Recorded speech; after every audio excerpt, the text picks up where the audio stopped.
Hey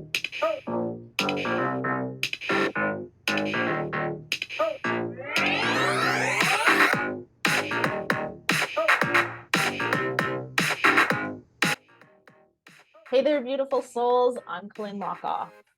And I'm Meredy Lockoff.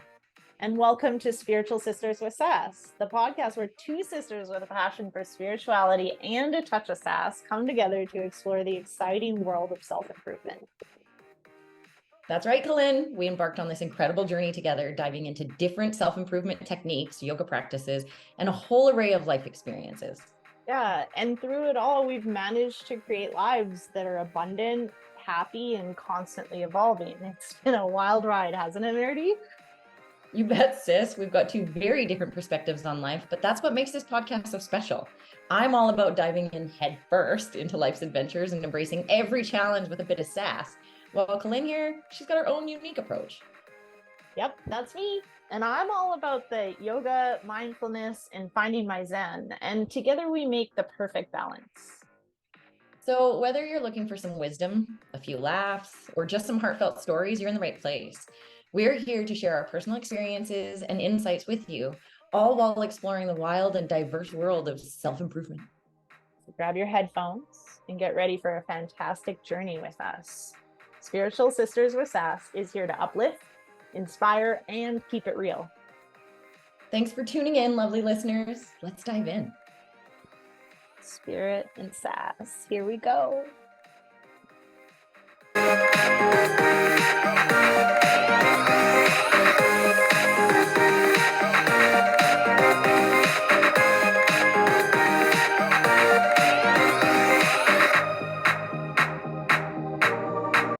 Welcome, everyone, to Spiritual Sisters with Sass. Meredy and I today are going to be talking about emotions. Yeah, we are. Yeah. I'm excited for this one. We're going to talk about emotions and the fact how many actual true emotions there actually are. We're going to talk about experiences and how we label those. I'm excited for today's podcast. Mind you, I feel like I get excited every time we do a podcast because I feel like we always share such like insightful and great information that people can take and use elsewhere. So yeah. So let's get into it. All right. Well, I love this one because I talk about it a lot and it builds on all the other shit that we've already been talking about. I was doing a lecture actually on like Insight Timer not too long ago, and I started talking about the 4 emotions and just to throw it out there, glad, sad, mad, fear, fearful. Look at you have a what is that? I don't know. It's a really big ant, and when it bites, it really hurts. I thought it would be something exciting, and instead it's something really gross. Well, it's coming to get you, man. It's like the bite's like an 8 out of 10, I think. So I don't want it to come pain-wise. Yeah, like it hurts. Yeah. So hopefully it just stays away from me. Yeah, and so I said, yeah, glad, sad, mad, and fearful. And someone said, oh my gosh, well, why are 3 of them negative? I just want to like put a pin in it because we are going to talk about that. But it's like, I sat there like, yeah, what? Wait, what? Why are you calling your emotions negative? Right? Yes. And this is the cool part about what we're going to talk about today. And that's what I'm excited about, is really breaking that out, because I feel like it was our Tony Robbins trip to Amsterdam that the first time this surfaced for me, and me being like, well, that doesn't feel good. And you and Kalia were like, so what's the difference between bad and good then? And who decides that? And I was like, well, duh. And then all of a sudden I thought about it and I was like, whoa, okay, let's dig into that a little bit. So I love this. So the 4 emotions are sad, glad, mad, and fear. So let's dig into the 4 emotions. Let's start there. Well, I mean, so I think about the fact that most of us, like, think about when you were a toddler and you had a temper tantrum. What did your parents do in response to you expressing your emotions? Because that's what having a temper tantrum is, right? It's like learning that, like, I want this thing and I can't have it, and now I'm not happy about it. And then, like, how am I going to express that? And in general, most people, especially I'd say like our age, you know, even like about to maybe my kids becoming parents, maybe some people like maybe like our brother's age becoming parents, there's a more conscious parenting like technique coming about, which I appreciate. But Mhm. like I'm guilty of when my kids have temper tantrum, telling them stop being bad, Yep. Yeah. right? Yeah. So, because I don't know at the time that a 2-year-old having a shit fit on the ground was actually like a 2-year-old learning how to express their emotions. And that the Yes. way that I dealt with that was going to guide them into how to express their emotions.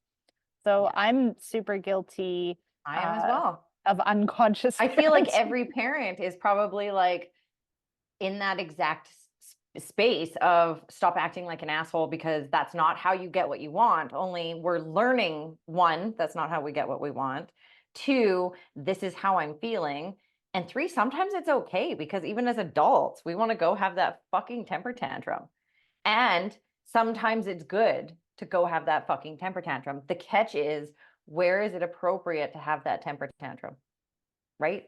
Like, one of the things I have to kudos to my best friend is if her kids are having a fit, she's like, you're welcome to your feelings, but don't do it right here because you're just going to annoy the people around you. So go upstairs, have your fit, and come down when you're done, and we can talk about the feelings you were having. Right? That's the conscious parenting that you're referring to, is let her have her feelings. And then let's talk about where it's appropriate, when it's appropriate, and how you were feeling in that moment for you to act the way that you did. Right. And then when it comes to like appropriateness though, that like that, I don't know, that's subjective to each of us because, you know, like it is important that you learn to express your feelings, but like just because I'm expressing my feelings, does that mean that I can call you a bunch of swear words? Does that mean I can punch you in the face? Does that mean that I can like scream? I'm in a retreat center right now. Can I just walk around screaming to everybody that I'm not happy? Like there Again, is. though, this is that societal norm. So this comes down to what society has taught us is okay. And I'm sorry, I'm super grateful for some of those things, because you walking past me and punching me because you're in a bad mood, or you calling me names because you're struggling, which is one of the things I always say is just because you're feeling a way doesn't make it okay for you to treat me in any kind of way. Mhm. But, and I'm grateful that that societal norm has made it so that you can't walk up and punch me because I pissed you off. But also, that's where this whole thing about appropriateness comes, because what is appropriate, what we think is appropriate, is that learned behavior that we've been taught for that first 0 to 6 to 7 to 9 years of growing up. Yeah. Again, I'm grateful for it because I don't want to walk around and somebody be in a bad mood and just decide I'm the right person to punch. Right. But Yeah. If I look back at my childhood, you know, I think that the messaging that I got, and know that I'm just as guilty with my children, the messaging that I got is like, that's bad. So it's bad to have emotion. That's it. That's what so, I've okay, got. so let's dig into that a little bit, because one of the things that I'm a little curious about is the fact that I had the same upbringing as you. I had the same shut the fuck up as you, especially when expressing my emotions. And yet I don't struggle with expressing my emotions quite nearly as much. Even though we both had that like shut us down. Yours then went physical, right? You would get beat up for continuing to have your emotions. Mine, I guess, stopped, but I'm looking at this going, well, this is interesting because yeah, you were shut down more often, I guess, than I was, or we, even then we were both shut down constantly.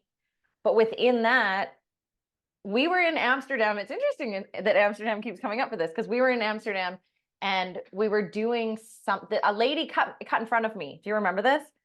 We were waiting in a really long lineup, and we had been in that lineup for a while. And then this lady cut in front of me, and I literally like tapped her on the shoulder and I was like, no, I don't think so. You need to go to the back of the line. And she looked at me and was like, what? And I was like, no, you're not doing that. You need to go to the back of the line just like everybody else. And when she got out of the line and went to the back of the line, you were like, wow, everybody knows how Meredy feels. And I wasn't even offended about it. I literally was like, yeah, what's the problem with that? Mm-hmm.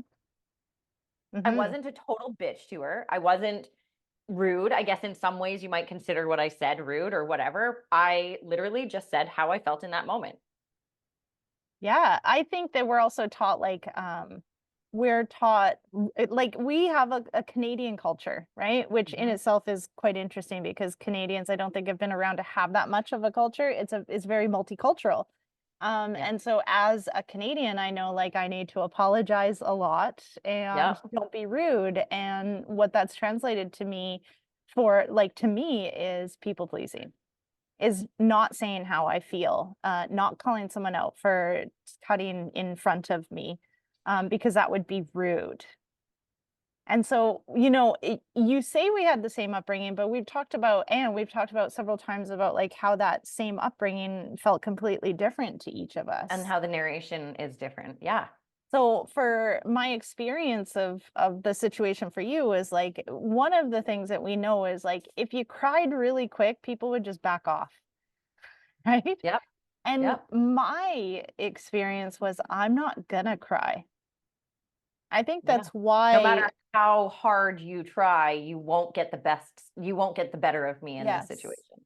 So then that became between us, like mom and I, that became more of our struggle of like I'm not gonna cry A and power you're struggle. going to cry. Whereas for your experience was more just like if she got mad, you'd start to cry. Right? And then that would Yeah. end better for you. And so, or whatever that looks like. So I think that I learned to be tough because then I took on this role of mom with it, like of your mom, of Travis's Yep. mom within this family dynamic. And so then I couldn't cry. And I even saw it actually when I was back in Canada in September. I was with my girls. I was really missing like my partner. And I was visiting Summer and I was struggling. I was having like jealousy issues, worth issues, like a lot of things were coming up for me. And Summer was like talking, or my daughter was talking to me about like, it gets better and this and that. And I remember this moment of like my daughter's like coaching me. And Hmm. I was just having such a hard time. And I wanted to cry and I held it back. Didn't really notice, but I kind of took note because I swallowed it back. And then the next morning, I was with my youngest daughter and we were talking, and she said something. And again, I held it back. And I remember having this moment of like, wait, what was that? Because in these things, I always teach about don't apologize for having emotion ever. And then, like, there's never a wrong time to have emotion, which I don't believe there is. And so I was like, well, why did I just hold that back? And what came to me was like this strong mom. I'm not in my element of teaching teacher trainings. I'm the mom right now to my girls, and I'm acting like I did when I know you can probably hear noise in the background. So just note it, just like saying Actually, we that. can't. But But like, okay, good. In that, I was just like back in my role of like this tough mom that's an emerge nurse that doesn't care about anything except like this dark humor about everything's gory and hilarious. And I called myself out. I told both kids, hey, I held back tears. And I don't know why. And when I thought about it is because I was like trying to be the strong mom for you. And the truth is, I'm struggling right now. I'm having a hard time. I'm depressed. I miss my partner and I'm struggling with my own worth, which felt harder to say to my kids yeah. because I want them to think I'm like this strong, amazing woman, which I think they think. And I don't want to wreck that for them.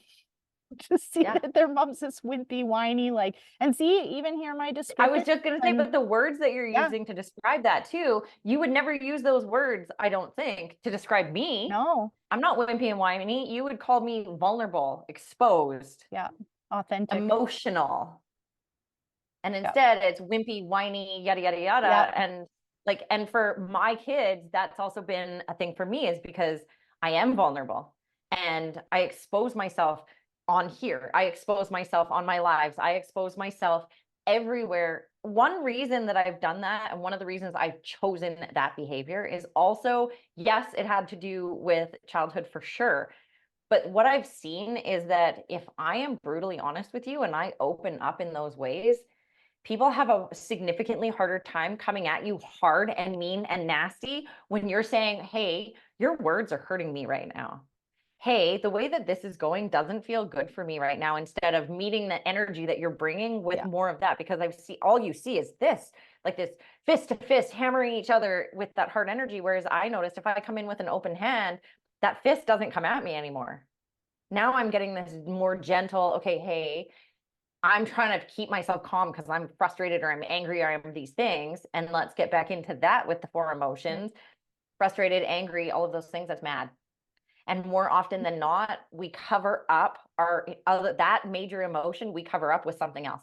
A thought. So yeah, and for me, I guaranteed, if I'm feeling frustrated at you, if I'm feeling annoyed with you, if I'm feeling ashamed of myself, if I'm feeling any of those feelings, almost every time I'm like, ooh, someone is hurting my feelings and I need to look at why I'm hurting right now.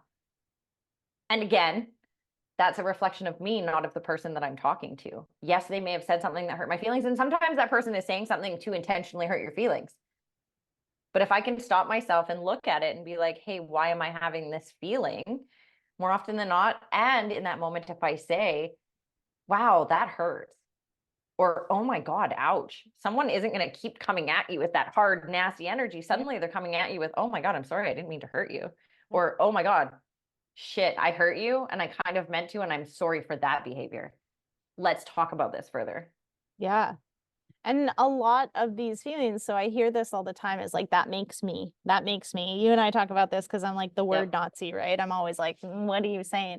So that makes me. It's like taking personal responsibility for your feelings is one of the most important things that you can do. Because I can roll into this Zoom and I can be like, hey, Meredy, you're a fucking purple monster. Right? Are you offended? No. No. Okay, now, if you grew I up like purple. if you grew up and your mom, your dad, your adult that took care of you constantly said, oh, look at every time you fucked up, they'd be like, oh, look at you purple monstering again, or like, oh, look at Meredy, the little purple monster, or like continued to go on about like what a purple monster you were in a negative like connotation, then me saying that would offend you. But in a room of 27 other people, you would be the only one that was offended. So it wasn't me that offended you, and it wasn't my words that offended you. It's actually you that were offended.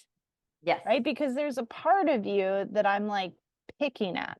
You know, I could call you a boss ass bitch.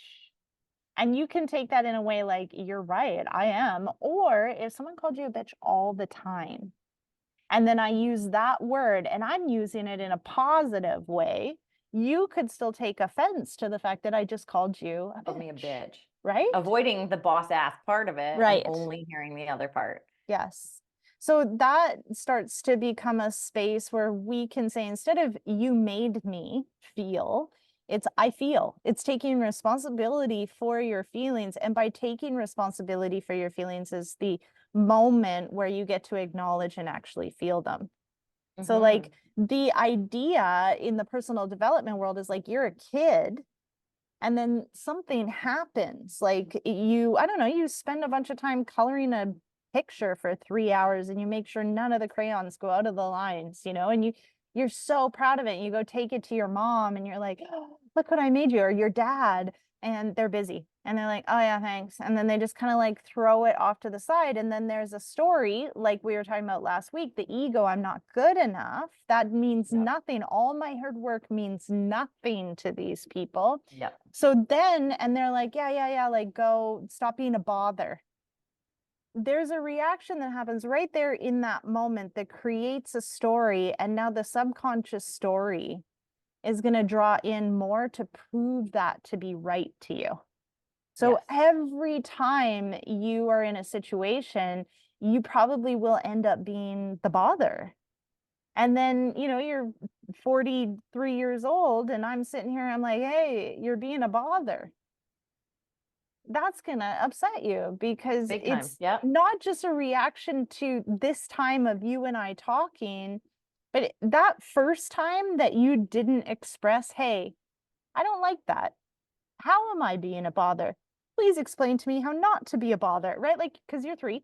So all you hear is that. And then now, if every time you're in that situation, there's a repressed emotion that's being kind of like stuck in the body. and it's hit on over and over and over again. So by the time you're 43 and we're having a conversation and I call you a bother, you're bringing the enragement, like the rage of 40 years Yeah. of proving to yourself that you're a bother. And now Colin's just going to fucking hear about it all. Yeah. How dare you? Yeah, Right?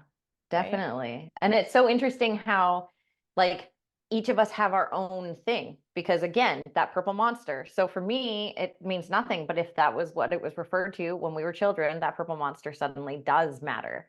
And that's where this your triggers are your own. So if I say something, I didn't know how you were raised. I Right. didn't know that your mom spoke to you in that way. I didn't know that your dad spoke to you in the way. I didn't know that your dad was an alcoholic, for example. If I ask you, do you have a drinking problem? And suddenly you're incredibly triggered by that Yeah. conversation.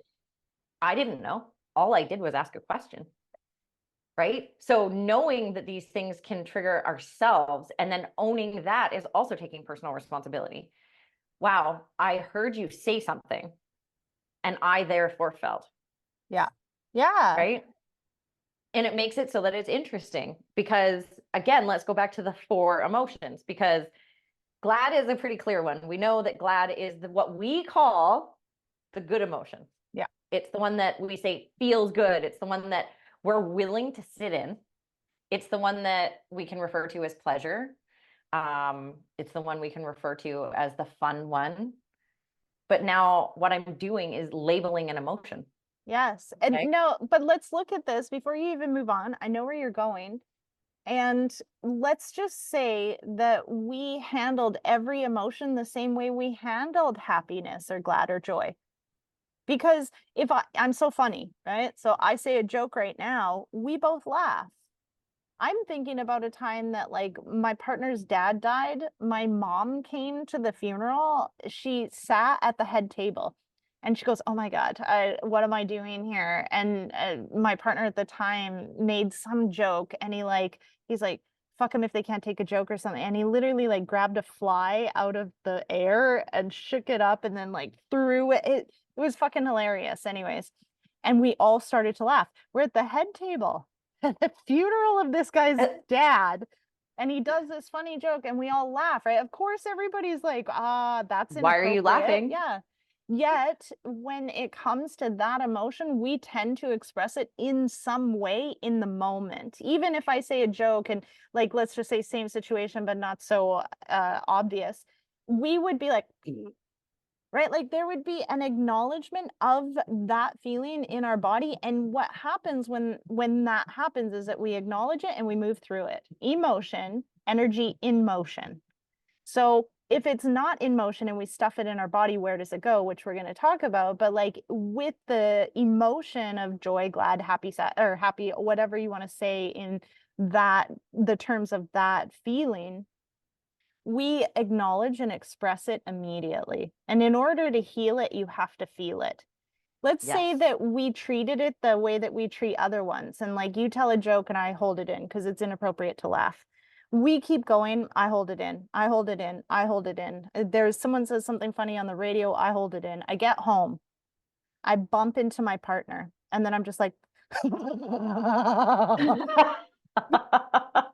watch where you're going, right? Like my partner would be like, okay, Right? right? Because if we did it, it would be the same. But like, let's just say the opposite. I hold in tears all day, or I hold in anger all day. I get home, I run into my partner. It's not abnormal to either burst into tears or blow up all over them.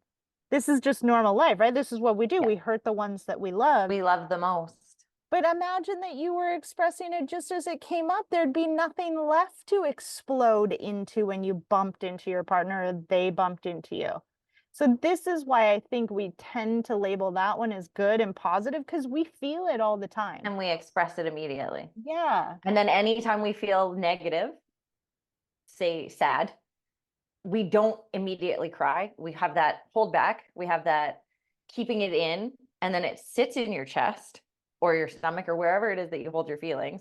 Mine is often in my chest and then moves to my throat because then I can't express or say what I'm feeling. And then I'm not moving through it for sure. I'm Well, there it is again. There's the I'm not thumbs sitting up. with it. Whereas with laughter, it's so easy for us to feel it, let it move. Feel it, let it move. And imagine if we got inquisitive. Imagine if in the moment that you just allowed yourself to cry and then asked yourself, I wonder why I'm crying right now. What am I feeling? What just happened that made me feel the way I'm feeling? What did that person say? Not what did that person cause in me, but what did that person say and how does that related to my past? Because if I we can move through that emotion out of your chest and out of your body, often out our mouths, then we are able to feel more and we have room and space and capacity for more emotion. I have this really good visual that I've Okay. been bringing up in the last little while because, okay, so nervous system, which I think is like the most important part of our body. So we have the nervous system, we have every situation, like this situation right now, and there's two things going on all the time. We're processing two things. Number one, the logistics. So you're where you are. I'm in Costa Rica. It's you and I. We're sisters. I don't know. It's 28 degrees Celsius out here. Like there's all these I did there's just finger her because it was not 28 degrees here, let me tell you. Okay, hold on. Side note, when you Canadians say I fingered you, and do you know what that means like in other cultures? I don't know if I want to know now.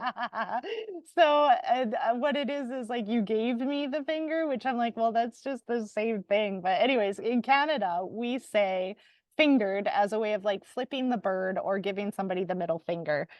So when you said I just fingered her right now, I know the US mindset was like, wait, what? What kind of podcast is this? I gotta see that Oh man. video. Um, so okay, so we have those logistics. They're super easy to process all the time. Yeah. They're just happening. And what happens is as we're processing it, it goes over into short-term memory storage. Then when we go to bed at night, it goes from short-term memory storage to long-term memory storage. So those are our dreams. So that's fine and dandy. What's the second thing we're processing is the somatics of the situation. So the way that we feel.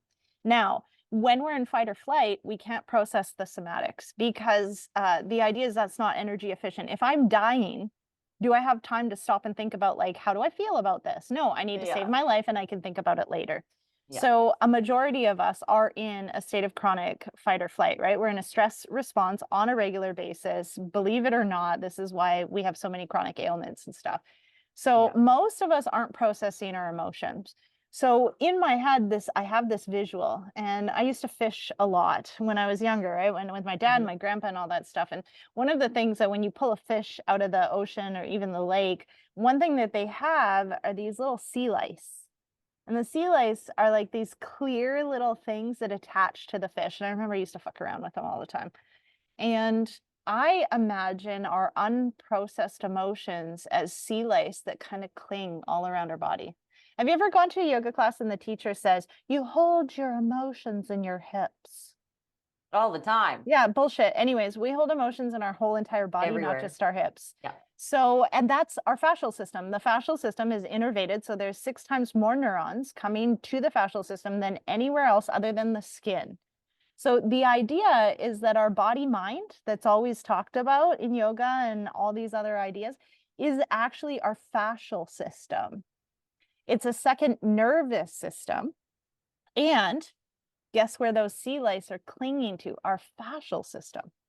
So the fascia is more like, well, there's a binding layer between my skin and the next layer, right? That's superficial fascia. And that's kind of the fascial system that I'm speaking about. There's also the deep fascia that is surrounding everything in our body. So I imagine that you're just walking around every emotion that you haven't processed. Every time you've gotten angry and you haven't said something.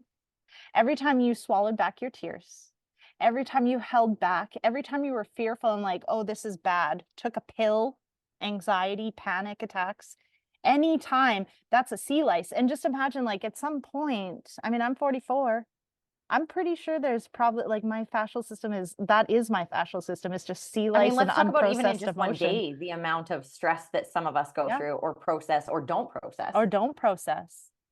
So then And I this get that. idea is that your emotions, the sea lice, are actually tension in the fascial system. And if you don't pay attention to them, then eventually you're going to have an injury. a chronic ailment based Yeah. on the non-processing. Now, how do you process? Well, it's a cliche saying, but you have to feel to heal. That's it. You have to Yep. acknowledge the emotion and you have to feel it. And it doesn't matter where it came from, because the idea is, just like we were talking about, it's the same fucking story from when you were 3. You've Yep. just been reliving it over and over and over again, being offended by the same thing Yep. repeatedly because you haven't spoken up. That takes me to The Untethered Soul Yep. by Michael Singer. And in it, he talks about walking around with a thorn in your side, and that you get 2 choices. You can walk around with that thorn in your side, and then you can build an apparatus around the thorn in your side and hope that people don't touch it. I'm going to build the apparatus so people don't bump it, people don't touch it. Or you can take the goddamn thorn out. Yeah. And if you take the thorn out, it's actually going to allow it to heal.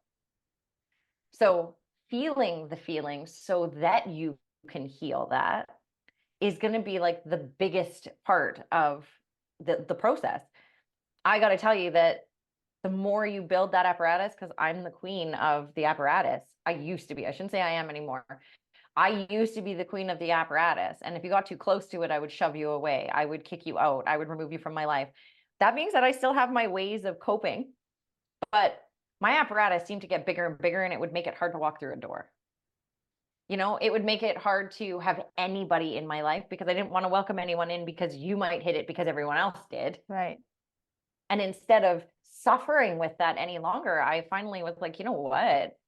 I don't want to be in this type of pain anymore. Now, that being said, I'm going to say probably one of my biggest traumas is obviously my relationship with my mother. And so that's something that I can say all day, I've worked on this. I've worked on this. I've worked on this. I've worked on this. I've worked on this. I've worked on this. And I have probably as many times as I could say it. I have worked on this, but there are 43 years of this bullshit, actually even longer, because when my mom found out she was pregnant with me, she didn't want to be pregnant with me. So there's 9 months inside of her that she didn't even want me because I wasn't supposed to be there. She was going for an IUD when they said, we cannot give you an IUD, you're pregnant. So there's almost 44 years of trauma that you don't even realize that you have, that you need to be healing through, that you need to be working on, that you need to be open to accessing. And so every time I'm working through another piece of that mom trauma, there's still far more that's going to come up and that I need to surface. It's just that maybe at that point, there's a period that I have just healed, one less piece that I have to process in the future. But there's 365 days in a year, and there are like 80,000 seconds in a day. Imagine how many seconds of trauma you have from that same thing.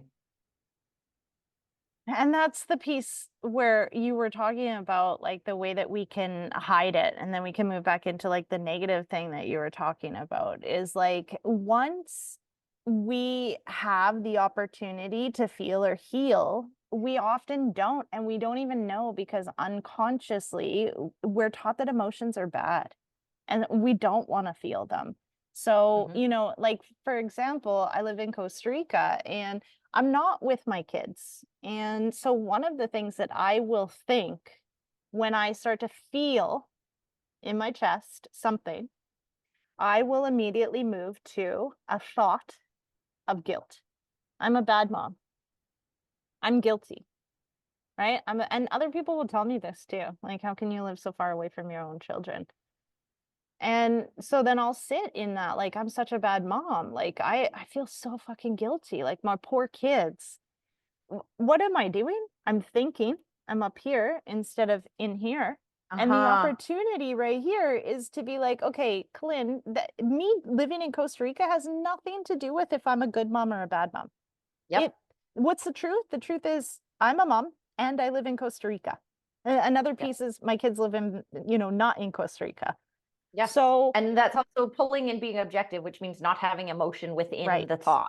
Right. So if you're going to allow yourself to have the thoughts, you need to be objective about the thoughts, because your feeling is something completely different. If you're going to feel in your chest. If you're going to think, fine. That takes me straight into Tony Robbins in get in your head, you're dead. Because if you get in your head and you sit, you're going to spiral. Guaranteed, you're going to spiral. You're going to go down roads that make no sense. You're going to go down and think about things that don't even apply. Like the fact that, so what if you live in Costa Rica? How does that affect my parenting at all? When my Right. children need me, I'm still there for them. When they Right. call, I'm there to answer the phone. No, you don't And get to hug your kids as much as you might want to, but right. who says that they want to hug you Right. that much? And even sitting with it, then like if I get out of my head, around that, the idea is like, what's the underlying emotion? Well, sad. I'm Yeah. sad. And so then in those moments, I can be like, oh, I'm sad. And then I can sit with the fact that I'm sad and feel my sadness. And then I can move on because I'm not moving away from Costa Rica, not right now, anyways. And the So, reality is the kids aren't going to be moving to you anytime soon. right. So I can stay in a place of guilt, which is thought, and then repression of emotion, or I can do something different. And that's been the work lately is like sitting with, okay, so we often respond to an emotion with a thought. Okay. If it's not, I am glad, I'm sad, I'm mad, I'm fearful, it's a thought. And underneath it is Is an the emotion. actual feeling. So Yes. stop with the thoughts, get out of your fucking head, get into your body, start to notice what does this feel? And then what's the label for the emotion that you're having? And then have it. And not just that, but one of the best ways to do that because you're in your head is to stop being in your head, is to stop for a second and take a deep breath, because it literally is going to clear out your mind for a second. And then you can ask yourself, okay, so what is the feeling I'm having? Where is it showing up? And what does that feeling feel like? And what's the actual emotion behind that feeling? And then when you're like, okay, I'm sad. Okay, so sit and feel it. And this is actually, I have to tell you guys, the universe does this to me over and over and over all the time. And what it does is it shows me something and then it shows it to me multiple times again.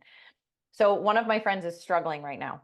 He really, really likes this girl, really likes this girl, but she's made it very clear that she just wants to be friends because she needs something that moves really slow. And I want to say entertained in the sense that he continued having conversations with other women because this one wasn't going anywhere. That being said, that's all it was. It was entertaining conversations with other women because if this one that I really care about, our fear of losing the one that we care about, is going to happen, he gets inside his head and starts this other bullshit. Well, I'll just talk to this one because it fills me with whatever right now.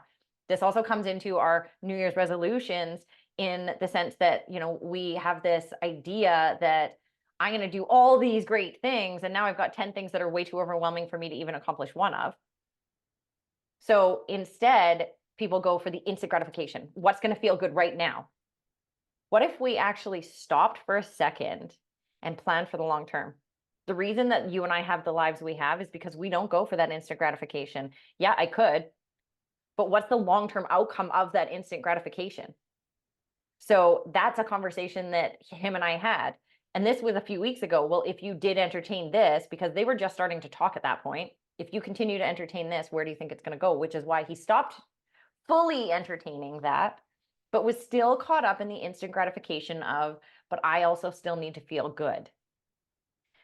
Again, the label. He needs to feel good right now because his own fear of getting inside his head and having too many thoughts took him away from the reality of, I'm scared, I'm fearful that I'm not going to get the thing that I think will work for me long term.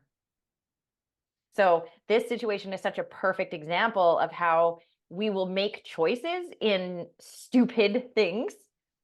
And this happens all the time, you guys. I see it all the time in all of my coaching clients.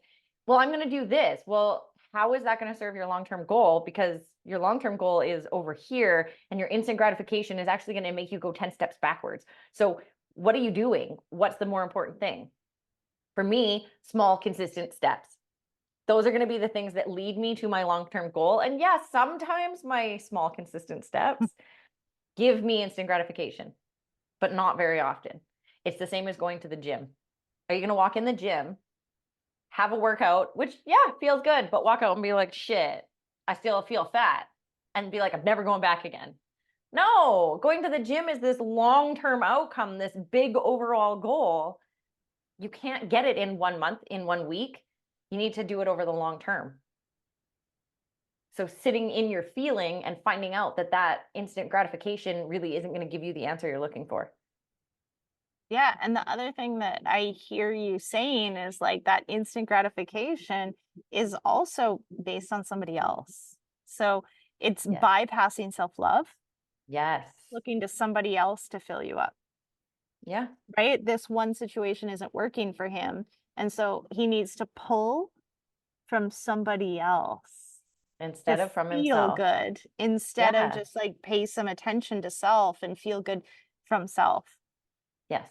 It's And it, unfortunate because it is something that we do like quite unconsciously, again, being taught yeah. that it's like you have an I think about the airplane all the time. We get on the airplane, we watch the video or watch the attendance, and they say in the case in a case of the loss of cabin pressure, take a mask, put it on your face, and then help other people, right? Because you think about it, if you can't breathe, then you die, and then you can't help anybody Yep. else, and then so everybody will die, right? So yeah, I love that as like as a visual, like just think about this for a second. How we're behaving is literally looking at the person who might be putting an oxygen mask on themselves, but that person might have actually put it on by stealing it from someone else, and we're trying to steal it from them. If you want a visual of what the fuck we're Yeah. doing when we're going to other people to feel better, This is that's true. pretty sad, right? Like I just Yeah. had that and I was like, oh God, and that's me. Like I've done that. Yeah. I feel like, okay, so that leads us kind of into the love thing, Yeah. doesn't it? And for me, there's been this like real awakening of what love really is in us. And that for me now, the word love does not align with what our society calls love, because when you fall in love with someone, you're really falling in love with someone who makes you feel good about yourself. When you fall in love with someone, you're looking at the way they make you feel. And now this is a conversation I've had with a few people, because they're like, no, no, no, no, no, no. Like I feel secure. And I'm like, and who made you feel secure? Oh, I'm not thumbs upping here. But who made you feel that secure or that security? It wasn't you, because you would have felt that the entire time. And this person coming in your life wouldn't have changed that. So the way that you make me feel is what makes me love you. That's the part that's kind of fucked up about what I look at this whole love is incredibly selfish thing. And it actually surfaced for me in two of my friends being diagnosed with different diseases. And then the people's reaction to their diseases, in they hadn't even processed the fact that one of them was told you're going to die really soon, you have stomach cancer, and the other one being told you have ALS, you're about to die over the next 5 years. Now the people's reaction to them being, oh my God, I'm going to be so sad without you. Oh my God, this is how it's going to impact my life. Oh my God, blah, blah, blah. Not, oh my God, how are you feeling about the fact that you were just told you're going to die? How is any of these, oh my goodness, how is any of these things truly impacting your life? Instead, it became all about the people that had just been told about the diagnosis, not the Mm-hmm. person with the actual Mm-hmm. diagnosis. Love is an incredibly selfish thing. And we all associate that incredibly selfish thing with a good feeling. Mm-hmm. And then let's talk about the bad feelings, because the bad feelings aren't really bad feelings. They're just discomfort. And we don't like being uncomfortable. Right. We are That part for governed me, by the pleasure principle. Like in general, nervous system wise, as a caveman that doesn't have language, right? yes, The bad feeling tells us like we're gonna die, and the good feeling, like eating, means we're gonna live. yes, But we're not cavemen. no, no, we're so far from that. And that's, they always use, and of course, I remember the one about the saber-toothed tiger, because tigers are my thing, but that the sensation that you used to have was because a saber-toothed tiger was near and you're probably going to die. Mm-hmm. But again, when you eat, you know you're not. So for us, now that we're nowhere near needing any of those things to keep us alive, the good feelings get that association of good, and we won't move away from pleasure, which is why we don't learn anything Right. in pleasure. We will move away from pain to find pleasure. But that is also how come we learn so much in pain. And in my belief system about why we're here on this planet, I have this belief system that essentially you hear about like hell on earth, as if you want to call it that. Like I hear about this all the time and people talk about hell on earth. I feel like earth is the hell, if you want to call it that, in the sense that we're here to experience these feelings. We're here to go through these emotions, these experiences, this discomfort, this pleasure. We also need the contrast in order to have any idea what any of it feels like. In a similar vein is like, right, we are consciousness, we're source, we're like in a constant, when we're not in the physical body, we're in a constant, like basically cuddle puddle of love. And so Yeah. if that's the only feeling that you ever feel, how do you evolve? You can't. So Yeah. we have the human experience so we can suffer. Yes. And that's why I say I feel like earth is our place of hell on earth, is because the purpose of being on earth is to suffer. It's to experience. I like the word experience better than suffer. And if you're going through suffering, if you change your mindset about looking at the situation that's happening around you and thinking, what can I learn from this? I promise you, you will process that entire situation experience faster and differently, because now it's not, I'm here to be victimized, I'm here to suffer, I'm here to be punished. It's none of those things. And it will also, and maybe for you as well, for me, it helps me because of the fact that one of my best friends is slowly dying. So it helps me to understand that, you know what, when she leaves here, she won't be suffering. She won't be experiencing. She won't be going through the bullshit that we have to go through every day. And in some ways, I'm like, well, when my grandmother passed, it wasn't as sad for me because she suffered a lot in her last few years, especially the last two, not having her store and feeling like a failure, even though she was in her 80s and really did need to retire. I feel like I didn't suffer as much through it because I knew that she was in a way better place than we are right now. So that feeling alone allowed me to process it that much easier. My friend and I, that is dying slowly, and I have had many hard conversations about assisted suicide, about what that looks like, about how I can support her through that. And she has asked me if I will be there. And that part was really hard for me. But at the same time, yeah, I'm going to be there. I'm going to do anything I can to be there for you during this process, whatever that looks like for you, even though, yeah, it's going to make me uncomfortable. Yeah, it's going to make me feel things.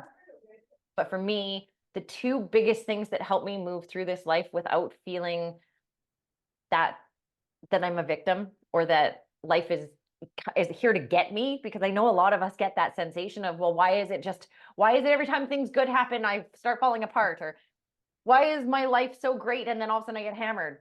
Because life is good and it's shown you a new level of you. So now you're also going to get a new level of pain, Right. or a new level of challenge, or whatever that is, so that you can grow from it.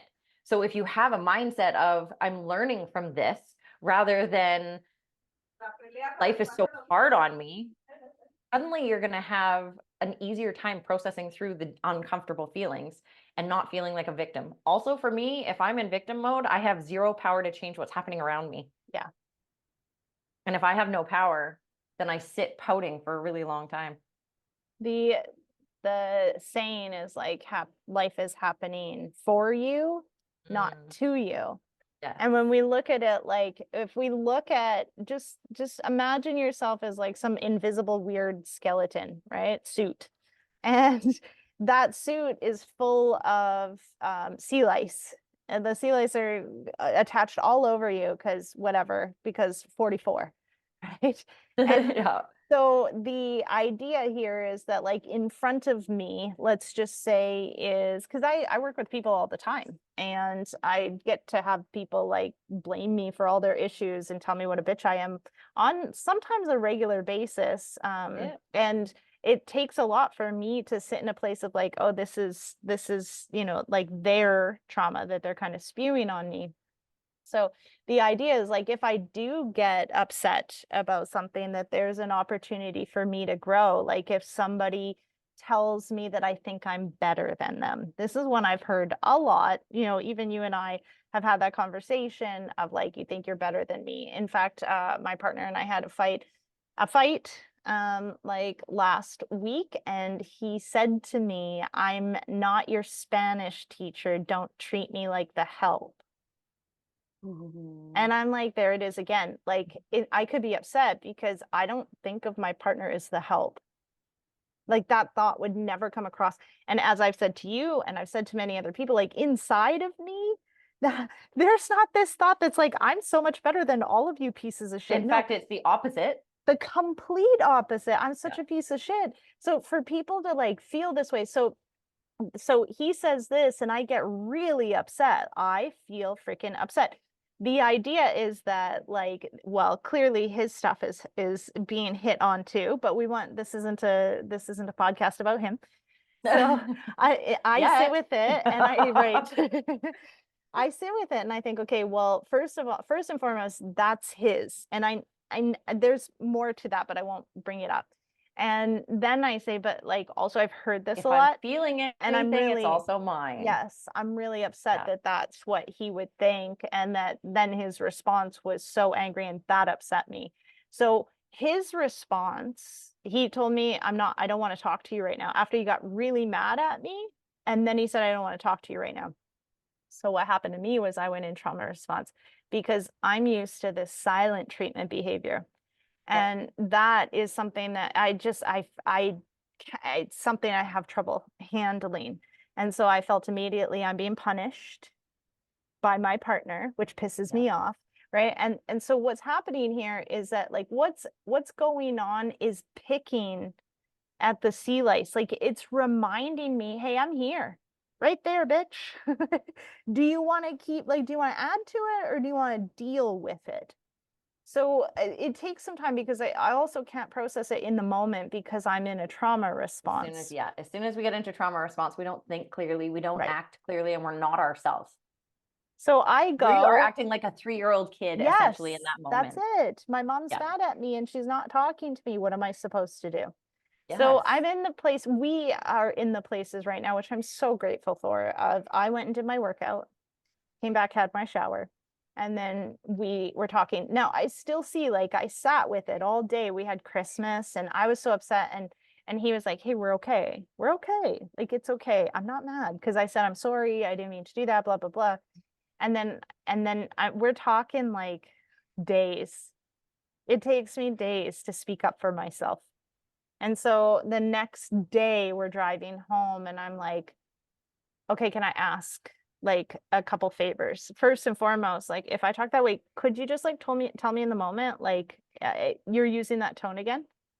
Because in that moment, if I hear that, then I need to check myself, not get defensive. I need to check myself because he's upset about the way I'm using a tone and I don't want to upset my partner. So I could just like not use that tone anymore. Right. And then I started saying like some more because then after this is what happened and this is how I felt. So I was able to make it so that next time I don't necessarily go into a trauma response. But like the idea is like, how many people are going to tell me that I think I'm better than them before I start to look at this and dive into it and then heal that in me? Because like you said, and you know the way I think, that my thinking is probably so low, my self-esteem, and I think this is clearing the self-esteem is so low that I probably behave with an air of like elitism Yeah, no, I to understand. feel better Yep. and don't even know. Yep. And then all I'm stuck in is like, I don't think that. I think the complete opposite, which allows me to be a victim because Yeah. there's no ill will behind this. But the reality is somebody's hurt. And now Yes. two people are hurt. So clearly the tone could be fixed, or I could just tell everybody they suck, they're stupid, get used to it, and like, and not Yes. heal anything. And so for me, what that also brings up is as well, how often in our lives do you see a pattern surface multiple times? Yeah. Right? Because if it's coming up for me, since I started doing a lot of this work, it doesn't often come up more than once. And if it does, it's a hard, like, whoa, we're stopping our life right now because this has come up before and I don't fucking like this. I don't like repeating patterns. I don't like repeating mistakes. It is a thing about me. I do not like repeating mistakes, especially when I could have fucking learned from it. And I'm aware I could have fucking learned from it. So how is this coming up again when I thought I dealt with it the last time? So now I need to really dig into that. So for me, seeing that repeating pattern really makes me slow down and talk to myself. I also find, in the sense, we had this conversation not that long ago, not about the fact that you're any better than anyone else, because I do know how you think, but that being vulnerable is really hard for you. And I actually sent her a voice note and said, I'm asking permission, but if you don't want to hear the rest of this, don't listen, because I'm about to head into what what I just asked permission for. And I said, after having our podcast, I felt like if you talk to you talk to your spouse, the way that you spin stuff around on me, that it would be really challenging to be your partner, because it then feels like you're not owning your shit. Yeah, I see. I'm being fingered right now. I'm getting the middle finger. And in that, when we did talk, because it took a few days for you to respond to me even about it. And when we did talk, you literally were like, I needed to take a minute with this because this was a really hard, it felt like you were judging me. And I was like, I am not judging at all. I am voicing a concern for, it's hard to have conversations sometimes with you if you're not willing to look at yourself, even though I am fully aware that because you do the same thing as I do, which is while I'm projecting onto you, I'm also looking at myself because I'm aware I'm projecting it onto you. So I know you're doing that. And I know that we aren't always super vocal when we're reflecting on ourselves, right? When we're talking to someone, we're talking to them to coach them, not to coach ourselves, even though while we're coaching them, we're also coaching ourselves. Yes. Also making notes to ourselves. Oh, I need to go back and look at this because why am I saying this to this person? Most of the time for me, that happens with my best friend. And I am like, but I vocalize it with her. I'm like, okay, as I'm saying this, I'm realizing there's some shit for me to learn right here in this moment. So don't think I'm putting this all on you. I just need you to know that you've surfaced this for me because of the words we're talking about, or the things we're talking about, or the situation, and it's making me look at myself as well. And for her, me acknowledging that and saying, like, I'm not putting this all on you, is she then wants to work through whatever it is, whether it's about her or it's about me. Suddenly she's more willing because it doesn't feel like she's being attacked by me. Right. And so I feel what you're saying, because I know for a fact that you don't ever, but we've even had that conversation where I'm like, I feel like you're talking down to me. Don't talk down to me. I'm not just because I'm your little sister doesn't mean I'm any less than you. And you're like, I'm not trying to talk down to you. And we have that hard conversation. We can follow up on exactly what you're talking about. So, within the processing over the next day, and then finally speaking up, what came up for me, I said to Rafa, or my partner, I said, hey, so something I didn't tell you was that my sister said this to me. So when this happened, I said, are we going to talk about this? Because I felt like I was getting punished. And he said, like, the way that you talked to me was blah, blah, blah, blah, blah. And my response was, yet you talk to me the same way. Yeah. And you met my energy with the same energy. He did. Honestly, he got mad at me right away. And then he got really mad at me. So I'm just like, in my head, I'm like, how can you come at me for this when you're the same way? Do you know what his response was? This happens every fucking time I try to talk to you. You turn it back on me. So I sat with that. And then when I was talking to him the next day, I said, so I started like this. My sister, I didn't tell you this, but my sister messaged me and she said that whenever she brings something up to me, I turn it back on her. And so what I'm hearing in this moment, and she even said your name. She said, if you do this to your partner, it's probably really upsetting for him. And I was like, I don't. You gotta help it. You're a coach. What you do. So I was like, okay, so what I sat with in this time between him saying that and then me saying this to him was that, like, well, clearly I go straight into a trauma response because someone is coming at me about me not being perfect. And that in my head, the perfect woman, the perfect woman, the perfect woman, the perfect woman, right?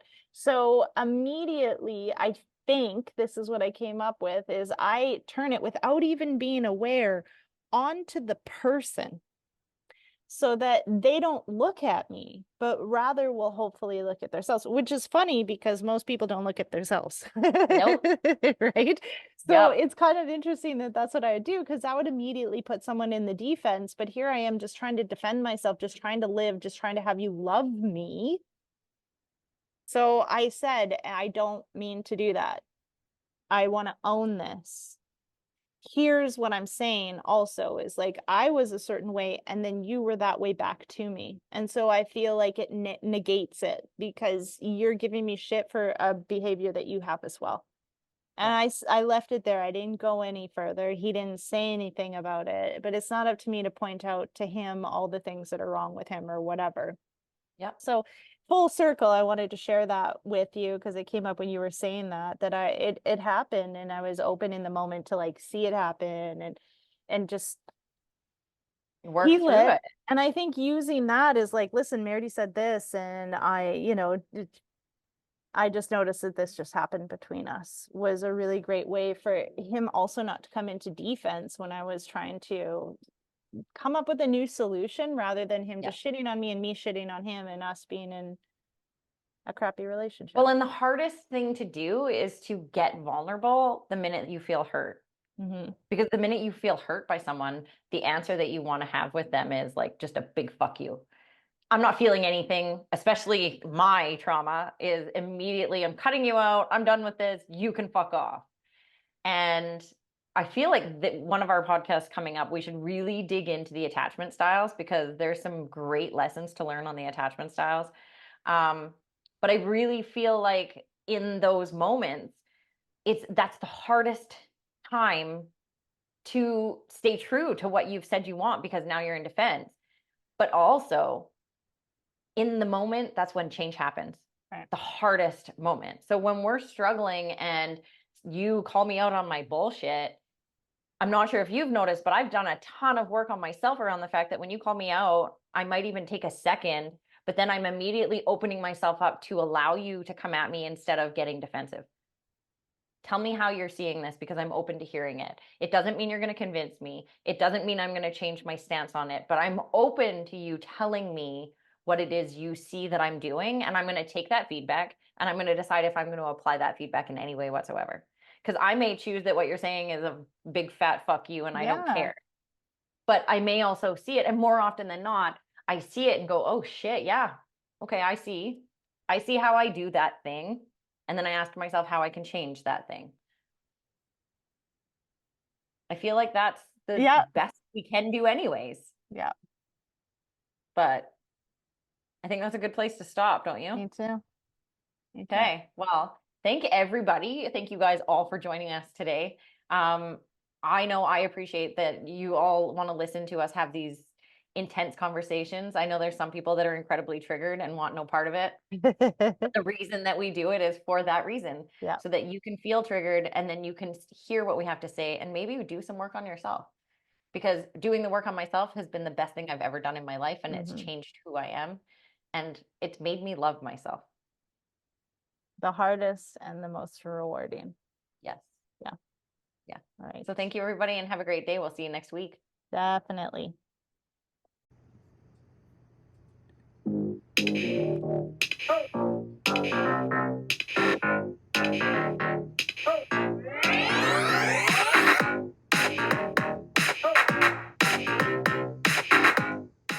Thank you for joining us on this spirited journey today.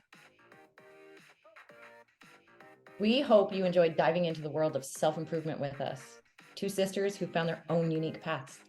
Remember, life is a tapestry of experiences, and it's how we embrace them that makes all the difference.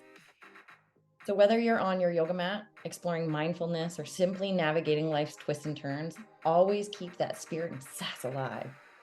We are Colin and Meredith Lockoff, and we're here to remind you that happiness and abundance are within reach. Stay connected with us on social media and keep those questions and stories coming. We love hearing from you. Until next time, beautiful souls, keep doing the work, keep sharing your experiences, and keep living a life that's authentically you. And never forget to add a little extra sass to your day. Spirit and sass, always.